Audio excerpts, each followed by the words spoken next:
What's up everybody, Peter McKinnon here, and today we're talking about 5 ways to instantly make better videos.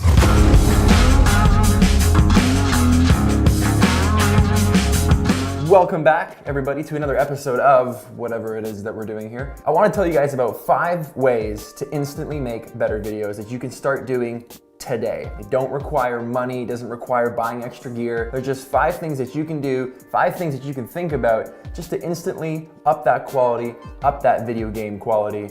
Not the actual video games, we're talking about video, like your game you get it. Number 1, lighting. Okay, lighting is the most important thing when it comes to photography, cinematography, film, videos, photos. Lighting controls all. I'm not just talking about forced lighting or stuff that we're gonna set up or lights that we have to buy or DIY lighting setups, outdoor light. It's just lighting as a whole. Be it that it's from natural light or it's from something that you bought that you've set up in studio, nailing that and locking that down is one of the most important aspects of what it is that we're doing here. And now I've mentioned this before, window light is the best light for run and gun, get it done, have it look amazing, reliable. You wanna shoot near a window, okay? So for instance, watch this.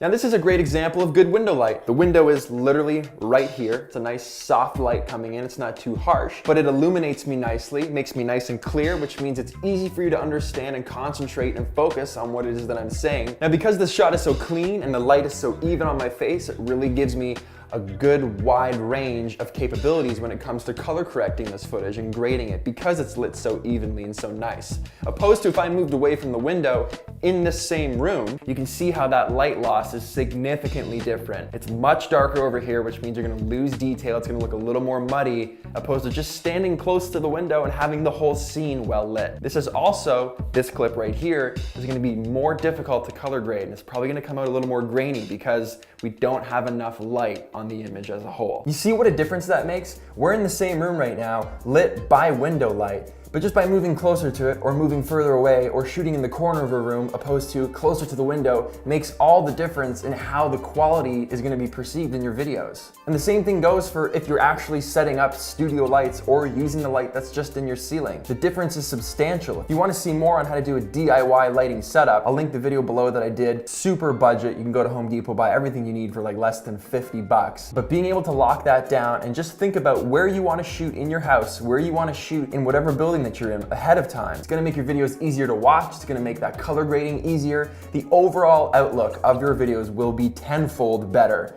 if you just think about the lighting first. Use those windows. Point number 2 is proper music and sound. Now, don't worry, I get asked about 500 times a day where I find my music, how I get music for my videos. I'm going to do an entire video on that, so don't worry guys, it's coming. However, having the proper music and sound effects will 100% change the way people view and see your videos, yourself included. If you use the wrong track for some incredible footage, that footage could be very well perceived as not as good or not as epic or not as sad. It's all in the song choice. If you've got some home footage of a baby crawling across the floor and it's some gangster rap, probably not gonna set the tone as well as something a little more family friendly. And vice versa, that works as well. If we've got footage of an R8 ripping down the streets or some people skateboarding, some soft, happy piano might not be the way to go. So song choice is a huge factor when you're thinking about your videos. If it's a cheesy song, your footage is gonna be viewed and the piece as a whole is gonna be viewed as cheesy.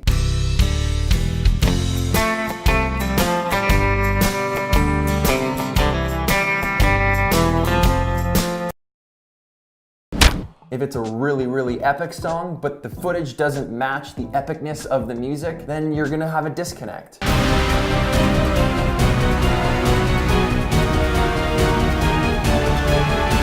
That brings me to my next point, is you wanna actually edit to the music. A lot of times in music, there are some incredible things that happen audibly. If you match the visuals to the audio, you can enhance that tenfold. One thing to have great music, it's one thing to edit to the beat, but when you have sounds of the forest, or you have the ambient noises of cars going, or you have that egg cracking, the typing, the shuffling of cards, paper being ripped, it doesn't matter. When you have those extra ambient sound effects on top of the great music and great footage, it's the full package, it's the full experience. There are things that are often overlooked, but having proper sound effects makes all the difference. Okay, so what I've done here to show you an example real quick is plug this Rode Video Micro. I've mounted it to this external monitor arm that I've clamped to the desk. So in a second, I'm gonna bring that camera closer and plug this directly in to give me a more rich sound source to show and prove a point to how much better even something random and mundane or normal of a task can sound a lot better when you have good rich audio to it.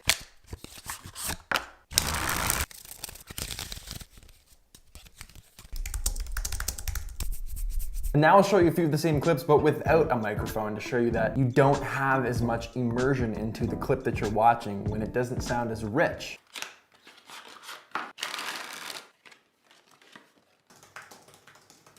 Point number 3 is learning your software. Look up tutorials, watch different videos, attend seminars, buy training, find training, free training, friends that know how to use the program better than you. Ask questions, do everything that you can to learn that software, because that's only gonna help you when you're shooting in the field. And what I mean by that is you wanna plan those shots ahead of time so that you know how you're gonna edit. So if I think to myself, okay, I'm going to film my friend walking by the screen and then I'm gonna do a transition that masks him out into the next clip. So I'm gonna shoot accordingly to get those clips so that I can bring them into my editor and then edit that transition to make it actually come to life and happen. Now, if you don't know how to do that kind of stuff in your editing software, you might not know that you need to shoot those clips ahead of time. Or if you have a mistake, maybe something happened where you forgot to pan up and pan down. You can do that in your editing software. Maybe you forgot a slider, but you can digitally fake sliding moves in the software. So when you know your editing software as best as you possibly can, and the skill aside with the camera, it really, really helps you figure out how to get the most out of what it is that you just shot. So learn that software, people. Just get into it. Dive in, lock the door, crack a Red Bull, and just go. Point number 4 is motion in your shots. This is one of my favorite things and probably one of the most overlooked things by people who are just starting or more beginners. A lot of people will just set their camera up on a tripod, film whatever it is they need to film, and then move to the next shot. But then you're left with a sequence of static, still shots. They may as well be images. Or if you're filming an event, a lot of people just throw the camera on the tripod, they hit record, they record for 5 minutes, they move the tripod to somewhere else, hit record again. But you're really not filming anything. You're not inviting us into that atmosphere. I don't know how it feels. I don't know what it looks like. I'm just watching it from a distance. I may as well be an outsider, just looking in, trying to see what's happening. Oh, that looks fun. Does it look fun? Nah, not really. Motion in shots is so important. It could be the most mundane thing, but if the camera's moving, it's helping move the story along. More motion is gonna give you more cinematic results. More motion is gonna look more professional. When you have moving shots, it looks like you put more work into it. And that's because you did.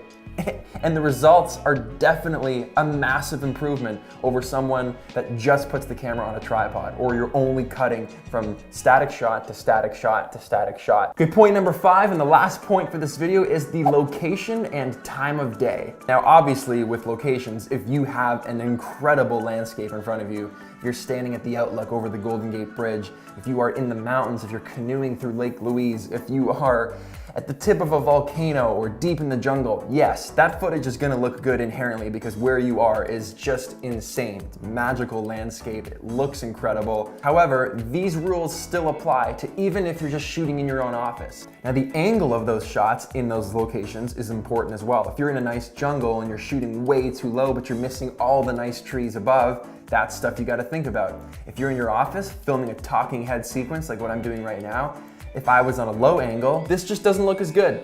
It's just fact. There's way too much space above. There's nothing interesting enough above to justify why my camera is at such a stupid angle. If the angle was too high, you would all instantly be like, okay, pause 1 second.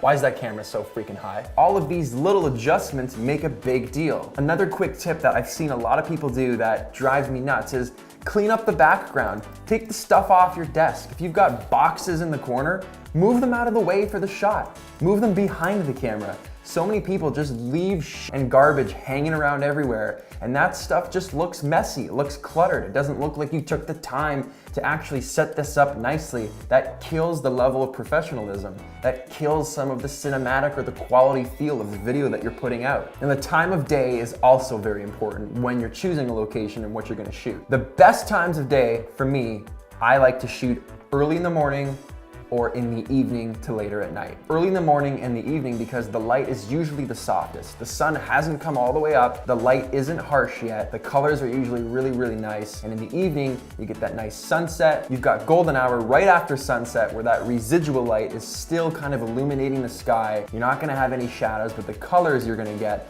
are gonna pop significantly better than they would if you were shooting at 12 o'clock or 1 p.m. on a really sunny day. Okay, so to wrap it up, we want good light. Find that window light or set up some studio lights. We wanna have good music. We wanna edit to the beat. We wanna keep those sound effects in mind for ambient noise. We wanna know our editing software so that we know what shots we wanna get when we come back and edit. We wanna pick good locations, good time of day, and we wanna keep motion in mind with our shots. Try these tips. If you're filming anything in the next couple days, change up the location, change the time of day, film it near a window. Look up a little bit more on your editing software and learn how to do a couple extra nifty things, and think about those things when you're shooting. Your stuff's gonna go through the roof right away. I 100% guarantee it. So thanks for hanging out, guys. Hit that like button, subscribe if you aren't already, and I'll see you guys in the next video. It's gonna be a busy week.